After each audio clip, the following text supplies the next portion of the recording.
mbote ndeko Gédéon Swele mbote na bande nyonso balanda biso bato nyonso basepa na biso na musala toza osala merci na bino toza ensemble na bino soki eza na bandeko batraira na kombo ya lita IDPS po ete bapesa mwa mbongo mwa misolo alia biso je crois bosoloni na yoka so na libanda mboka bayebisi bino degré ya radicalisme tozala nango merci vraiment ndeko Gédéon.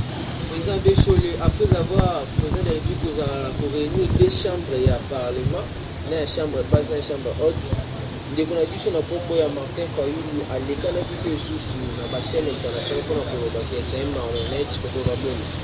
Ndeko Gédéon vraiment nazo regretter na mutu lokola Fayulu. Fayulu lelo akoma pe na degré ya kobenga président de la République marionnette. Gédéon mino boyebi Fayulu ote. Fayulu ba corrompaye na $1000 pour abimisa André Kimbuta comme gouverneur. Mutaloba azate. Na 2011 Tshisekedi na souci ya mboka na biso après avoir volé ba voix na Joseph Kabila. Tshisekedi a pesi moto de que seule façon ko benga na Kabila na pouvoir ezali batu nyonso baza na opposition ba légitimer Gédéon. Comment légitimer Kabila? Ezali que na moment oyo opposition du fait que ezali reconnu na kati ya constitution ceux qui opposent baza représenter te moyen ba institution etambola pe ezate. Yango Tshisekedi en tant qu'un grand politicien a pesi d'Arobi batu nyonso bayebi beke bazwa l'élection na nzela ya opposition oyo nga nazo incarné bokende ko légitimer Kabila te Fayulu ya légitimer Kabila ndeko nanga lelo le mwana mboka Gédéon monde entier balobi que discours ya président Félix Tshisekedi c'est un pasteur. Félix Tshisekedi n'est plus un politicien, il est devenu un pasteur, donc un président de la République pasteur et un escroc à Martin Fayulu, un aventurier, un indiscipliné, un étranger, il y a Martin Fayulu, a parvenu qu'on les gagne la chaîne étranger pour déclarer que Félix Tshisekedi est une marionnette. Martin Fayulu peut-être a la signification marionnette. Il y a Félix Tshisekedi à cause de la marionnette. Il y a un Gédéon, a Boutou, à l'autre, à Boutou, il y a Benga Gédéon, il y a Martin Fayulu, il y a Mbala Liboso. ezala mbala liboso na asuka ya kosala suba propos wana po ya cette fois-ci toko attaquer na ba degré moko oti ko sepelate marionnette a pamba un voleur a pamba tina rien et ozo parvenu ko légana ba France 24 ko robete Félix Tshisekedi za marionnette un indiscipliné donc bon il va profiter na discours à président République c'est l'état de la nation ndenga lobi clair que ngai na lingi opposition baza na la liberté n'est pas libertinage Fayulu yo na mona uzana ba donc problème ezo bomba Fayulu mon frère na batu nyonso baza na Congo vrai aimé mutu azukaka même ko boma Félix Tshisekedi na Genève ezaki Fayulu si va Fayulu ko boma o alinga boma Félix Tshisekedi na Genève ko kité et bani o memene ranking et bani o memele haine Félix Tshisekedi a pesa discours à bolingo Fayulu a pesa discours à haine ya mozo mona souci na ngwana mais ezala mbala liboso na suka Fayulu un marionnette ne yo un indiscipliné un mal éduqué de yo parce que un chef de l'État la constitution l'appelle les garants de la nation les premiers citoyens de la République et ils ont parvenu Kolba un marionnette un indiscipliné Martin Fayulu. Merci vraiment Gédéon. Avec ce dossier Mara toujours ba discours ya chef de l'État à l'opinion na ba député promotion pas question ya ba motion contre ba gouverneur avant de ça ba motion de finances de l'ONU et les kapalanga pe a souki pe wana de a pesi sous ordre lobby députés nationaux nyonso ba o azana pouvoir ba voter porte-parole de l'opposition déjà ba député na ba sénateur ne ba voter porte-parole de l'opposition ka ba député opposition ouais et ça bien pour favoriser l'opposition va gagner parce que ceux qui ezali que na yebisa ki Gédéon kana chaîne na yo que 2020 est l'année du président Fati en action 2020 est à président Fati en action pourquoi en action yemo osana kati Kinshasa yebisa batamboka Félix Tshisekedi a fait sa discours vendredi et jeudi na 12h drone américain zo kita avion militaire américain et puis si panique na kingakati yango na président de la République Félix Tshisekedi a télémi albi que 2020 ça sera une année d'action toko sala baction à minene Assemblée nationale comme osé qu'on interpeller gouverneur sans l'autorisation du président de la République to dissoudre le parlement c'est-à-dire l'Assemblée nationale et le Sénat qui ne respectent pas les principes constitutionnels to dissoudre yango zomona biso to kebisikaka bato ya FCC ke to za la coalition mais to se respecter yo mo landi je donne même quand na kati discours à président de la République alobini albi to mi bom to se cacher ba figurité to yebini les gars n'amboka 18 après 18 ans yo mo je dois bini les gars n'amboka tala le lumbu le zonoka ba mama bazo zinda mauvais gestion Joseph Kabila tala le lo banda ko zo bukana mauvais gestion Joseph Kabila na régime avantière FCC ya on la président de la République en tant que garant na yebisa me bande ko na biso ba diaspora na yebisa peuple congolais boza la calme boza la politique ya agitation te boza la politique ya kubanga banga te Félix Tshisekedi aza bien renseigné yo peut-être aux États-Unis zo batala bakani ya Félix Tshisekedi mais Félix Tshisekedi ayeba ki yango avant ko to yo yebango alors biso to banga no mo te yango zo mona président Félix Tshisekedi alors 2020 c'est une année des actions. Quelle action? L'action peut-être de dissoudre l'Assemblée nationale, l'action peut-être d'arrêter plusieurs personnes. Yawa le bique bobo ça n'allait pas c'était. Donc to bobo ça n'allait pas c'était. To voyez ba makamino sozo les gars. D'être la présidente de la République. Mon frère je donne talana dossier l'équipe na ba Congo. Un gouverneur Oyo Asali Mabe, la justice l'interpelle au lieu de respecter la constitution que ba député provinciaux ba longa ba humilité. Ba longa ba humilité et dès que le ministre de l'Intérieur reçoit Isaïe ba bana osala ba avancer pour osala na peuple congolais. Il y a un président de la République en tant que garant de la nation Joseph Félix Tshisekedi et le garant de la nation albi en ma qualité de garant de la nation. Motion de défiance mon côté et que les gars gouverner sans passer par moi. Et l'équipe sans passer par le président Félix Tshisekedi, tout le monde sera arrêté et te dissoudre l'Assemblée provinciale. Des arguments président Félix Tshisekedi a payé pour nous interpeller même peuple congolais que bon à la cage était Félix Tshisekedi a réellement béton. Soit bien Félix Tshisekedi béton là la ponia ba bébé ma bébé mo comme elle était parce que maintenant il est devenu grand pasteur. Moi la boka tant que président a vu avec sa discours pour na Belgique de notre Bokechu a salué cercle à Québec. Bokechu baba na makango te un imbécile Bokechu. Il est trait de naissance Bokechu. Bokechu est pour la politique. Mon frère, peut-être que tu vas Bokechu. Bokechu, toi qui ne connais même pas conjuguer le verbe être au temps présent. Il n'y a que des imbéciles au Bokechu. Ne pas retomber drapeau à la République. Il n'y a que des imbéciles au Bokechu. Ne pas la cercueil. Mon frère Bokechu est parvenu à la cercueil. Bokechu n'a pas sur 2 jours.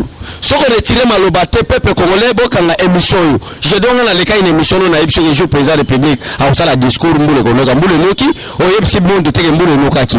Lélo, on interprète Bokechu que c'est la dernière fois. Donc ceux qui osent un petit sous, qu'on sait la bêtise, on sait la haut. À la prochaine, na okende répliquer nenda kuna tata na yona ndaka mama na yo. Du fait que maman n'ona papa no ba diko mabe, yo Bokechu, ndeko no ba n'importe quoi. Là maintenant on passe sur les choses, c'est quoi l'éducation? Le colo ça na poto na monoté, na okende répondre de na ba famille na yo, que bolu ka moyebo éduquer mwana, no mwana makangu Bokechu. Tu ne peux pas jouer avec toute une nation, tu ne peux pas jouer avec tout un garant de la nation, tu ne peux pas blaguer avec le peuple congolais et parler de n'importe quoi. Au famille na chambre na yo, et na chambre na yo téléphone, on filmer, on publier na réseaux sociaux pour dire que je vais faire quoi? Moi, Namakangu, Bokechu, un imbécile, un idiot de naissance. Donc, yo, c'est là qu'on a dit, s'en charger, un indiscipliné, un illettré. Classe à comme le Félix.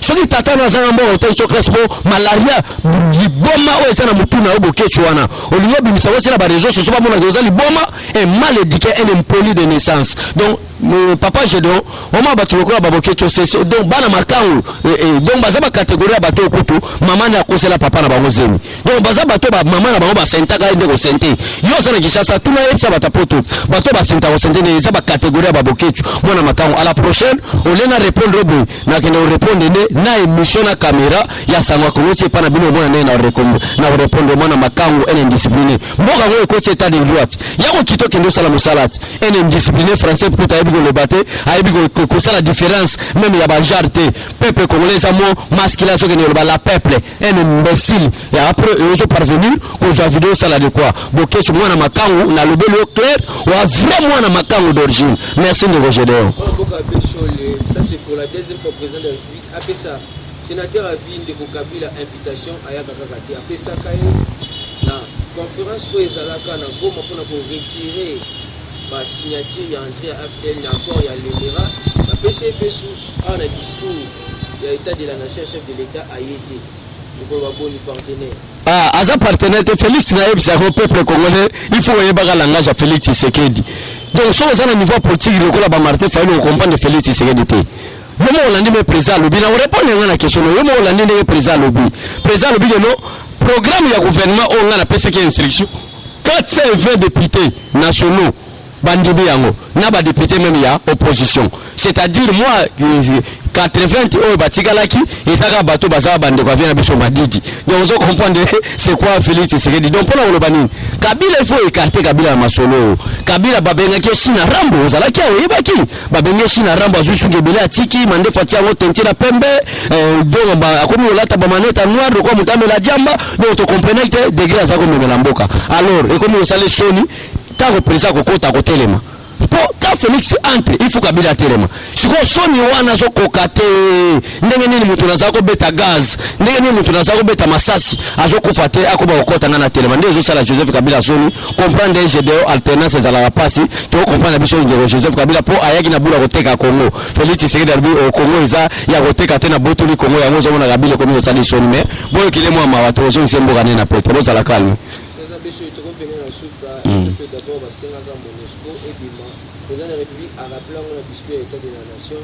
MONUSCO a élevé la AAT à Kobima, mais il faut faire très attention, il y a un soubassement à cette débat. Eh, Batafayoulout, Moïse, Jean-Pierre Bemba, quelques leaders de FCC, Bakenda ko financer na Bambusa Nyamusi, Bakenda ko financer Batu ya Goma. Alors peuple congolais peut pesa biso confiance ba bécholé. Ba yoka son ba pasteur Gili peut pesa bango confiance. Ba teyo ba tonozo ba pesa bango confiance parce que biso ndito koyeba sabino réalité zo le ganamboka. Problème ezala gini na MONUSCO. Ba Moïse, ba Jean-Pierre Bemba na quelques leaders à FCC malgré nous sommes en coalition pour na kocha ba koka jam na Félix Tshisekedi pour tozo bomba ba ADF na lunet na filmer. To sala ndeni pour te crise kota makasi. MONUSCO longwa. MONUSCO sala boy ba ke corrompre na commandement ya ba Ukrainien pour te passer la quelques des jours de Korobage MONUSCO azo sala musarate. MONUSCO okene nae. Yo moko yoki Félix Tshisekedi à lobby na discours état de la nation. Voyez la République démocratique du Congo et koyoka na mokili. On ne peut pas parler de la République démocratique du Congo sans le Congo. On ne peut pas décider de la République démocratique du Congo sans le Congo. Donc Congo faut okene musika. Ne awozo mona bato ba yibi mongo ya Congo. Bato Kabila FCC bata Moïse ya Lamuka ba sali liboke contre Félix Tshisekedi. Peut-être peuple oazana est ya mboka bato mboka crise kota oh manani Adolphe Muzito alobana Saint-Thérèse pa koluka crise. Balukia mona nzela vérité des signes bazuite. Balukia mona nzela 15 millions Vital Kamerhe bazuite. Balukia mona ba moyens so bazuite. Alors pièce na bango suka ezalaki conflit kota entre Félix Tshisekedi na MONUSCO pour baloba ki crise za na mboka. Moi je mona Félix a interpellé le peuple congolais pour faire confiance tala lelo comme Félix Tshisekedi. Même mona mukena ndaka zo ba fati béton. Nazo so na ndaka fati béton. Discours ya pamba et comme si mutu nyoso na kati ya Congo à l'aise. Mon frère tout le bela ba sur président Félix Tshisekedi. Margeza na sura nona chite na ngata wana. Félix Tshisekedi alokoti policier na balabala ala na balabala atongele banda kunaka 1000 palais. Et Félix Tshisekedi azolo ba 1000 maisons. Ne croyez pas que ça tout ba maison oh mayambule kotaka. Police soldat azotanga samana te atongele bango ba bekole ya danger. Alokoti soldat ya mulongo policier mulongo na salaire ya $75 a même na $245 na 10 mois seulement. Lelo enseignant comme obeta maboko. Alobi même ma solo ya ba nouvelle unité na domaine ya enseignement. Dès le janvier bazo futa bango mon frère. Ça c'est Félix Tshisekedi. Soko boy Félix Tshisekedi faut à la sénégalais. Soko boy Félix Tshisekedi faut à la rwandais. Donc Félix Tshisekedi n'est béton, vrai béton. Mais là on le bananga ka boy GDO. Tango tokokoma na suka. Je crois landa ki discours à président Félix Tshisekedi. Tango tokokoma na suka. Tokobenga Lambert Mende une expérience à constitution bazana bango a interprété le biso article 70 de la constitution alinéa 2 où le président de la République reste en fonction jusqu'à l'installation effective du nouveau président élu. Merci de GDO. Merci de Bandeono sur Balanda Biso. Sans fatigue, le Congo ne sera jamais construit. Mais avec Félix Tshisekedi, Congo. 2 ans, le mandat, le bilan qu'on est en train de demander au président Félix Tshisekedi, c'est un bilan qu'on exige à un président après 5 ans de son mandat. Parce que selon notre loi, selon notre constitution, le mandat du président de la République est de 5 ans. Si des politiciens congolais, le escroc, vantier de voleurs à Martin Faoulou, ça c'est rien. On sait un peu que tout c'est Félix Tshisekedi bilan après 5 ans. Mais du fait que ce sont des gens très mal élevés, des gens très mal éduqués, des gens qui sont des nationalités douteuses, mais il faut pas le Makambouana. Merci Fatih Béton, les peuples sont derrière vous. Merci beaucoup Gédéon. Merci beaucoup. Eshima, votre magazine qui bat au rythme de l'actualité. Une réponse à vos besoins en information, un éclairage dans divers domaines. Impartial, documenté, instructif. Eshima au cœur de l'info. Retrouvez la nouvelle édition. Exclusivité. Sakombi Molendo, le réformiste qui vient stopper l'hémorragie, suspension des fonctionnaires peu intègre, numérisation des titres fonciers et climat de confiance avec les collaborateurs, le nouveau gestionnaire des terres congolaises fixe les nouvelles règles de jeu.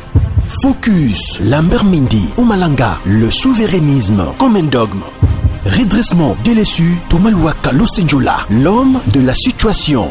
Dossier Eshima, fini les vacances, vive les rentrées. De la politique au judiciaire, en passant par les scolaires, les derniers trimestres de l'année 2019 en RDC est décoiffant. Économie, BCC, un cadre des rétrocommissions et détournements à passer au peine fin. Découverte, Claude Ibalanki et Colomba, les coordonnateurs du MNS au centre de l'action de Félix Tshisekedi dans le Grand Lac. Les dialogues et pourparlers en RDC qu'en tire le peuple. Tubaou, la clé de la mythologie kassaïenne. Retrouvez l'intégralité du magazine Eshima dans les kiosques. Eshima Magazine, un nouveau standard d'information.